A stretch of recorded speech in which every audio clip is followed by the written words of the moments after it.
Hi అండి. ఈరోజు నేను మీకు బెండకాయ ఫ్రై అనేది చేసి చూపిస్తున్నాను. ఈ విధంగా కనుక చేసుకుంటే టేస్ట్ చాలా బాగుంటుందండి. ఇది మనకు పప్పుచారులోకి, రసంలోకి అయితే చాలా బాగుంటుంది.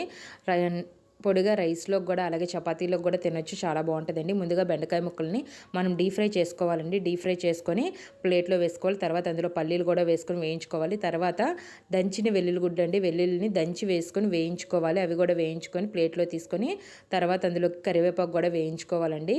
కరివేపాకు కూడా వేసుకొని వేయించుకొని పక్కన పెట్టుకుని తర్వాత ఒక వేరే కళాయి తీసుకొని అందులోని ఆవాలు, జీలకర్ర అలాగే పచ్చెనపప్పు వేసుకొని వేగిన తర్వాత బెండకాయ, వెల్లుల్లి ఇవన్నీ వేయించాం కదా, వీటిని కూడా అన్నిటినీ ఇందులో వేసుకొని ఇందులో పచ్చి కొబ్బరి, ఒక కప్పు పచ్చి కొబ్బరి వేసుకొని అందులోని ఉప్పు, కారం వేసుకొని ఒక 2 నిమిషాలు వేయించి స్టవ్ ఆఫ్ చేసుకుంటే మన బెండకాయ ఫ్రై అనేది రెడీ అండి.